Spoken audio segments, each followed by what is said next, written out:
You won't believe this, an off-duty cop, fueled by hatred, pulled his gun and shot a pregnant black woman without a second thought. And get this, she wasn't just anyone. She was Ava Hamilton, one of the most feared and respected federal judges in the state. Yeah, that happened. What followed wasn't just a tragedy. It was the spark that set off a firestorm of outrage and a fight that shook the whole system. Let me back up a sec. Detective Jake Morrison had been on the force for years, sharp, tough, but haunted by a bias he never quite admitted, even to himself. Every time he patrolled the city streets at night, his eyes flicked suspiciously toward anyone who didn't look like him. Doesn't matter what he told himself. That prejudice lived deep. Meanwhile, Ava was burning the midnight oil at her mansion, rubbing her growing belly, preparing for a landmark trial against a corrupt power broker who'd been poisoning the system for years. She wasn't just fighting for justice, she was fighting for her unborn child and the future of her community. One night, Jake got a cryptic tip about illegal dealings at Ava's place. Instead of seeking truth, he went hunting for dirt, convinced she was hiding something. He watched from the shadows, heart-pounding, convinced he'd catch her slipping. But when he finally confronted Ava in her study well, it wasn't what he expected.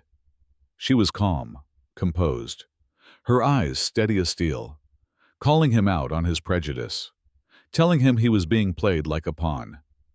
He dug into her finances, her calls clean, too clean, no corruption, just a woman standing tall against a rotten system. But here's the twist. Jake wasn't the real enemy. Behind the scenes lurked Captain Marcus Reed, Jake's former mentor, the man running a dark web of covert ops, silencing witnesses, orchestrating assassinations, and manipulating justice like a puppeteer. Jake watched helplessly as Ava survived a brutal assassination attempt at a community center. That moment cracked something inside him. The man who once believed in order started questioning everything. Ava saw the doubt flickering in Jake's eyes and extended a hand, an uneasy alliance born from necessity, not trust. Together with Ava's trusted aide, Maya Lopez, and Jake's network, they dug deeper. Soon, they uncovered that the anonymous messages tormenting Jake, the tip-offs, the paranoia, it all led back to Reed's inner circle. The corruption ran deeper than anyone imagined. Then came the breaking point. At Ava's mansion, Reed confronted them both in the chaos. Jake reached for a gun. He pulled the trigger before thinking. And the bullet found Ava, ending her life and the life she carried. The silence that followed was deafening.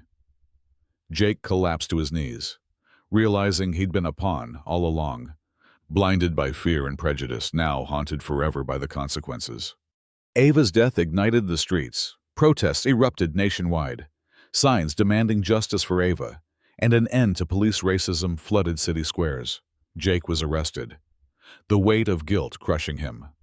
Public hearings peeled back layers of deception, revealing Reed's empire of corruption and the truth that the system itself was sick. Yet amid the chaos, hope flickered. Ava's daughter, Maya, inspired by her mother's legacy, rose to become the youngest federal judge in the state, sharp, fair, compassionate. One autumn afternoon, Maya met Jake silently beside a statue honoring Ava. No words, just a nod. Not forgiveness, but understanding. Two souls scarred, but moving forward.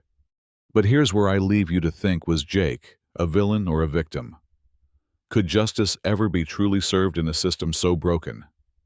And what price do we pay when fear and bias cloud the truth? Drop your thoughts below. Do you see redemption or ruin, justice or tragedy? Because this story isn't over. It's just a reflection of the battles we're still fighting. Don't forget to share this. Subscribe for more stories that matter. And let's keep the conversation alive.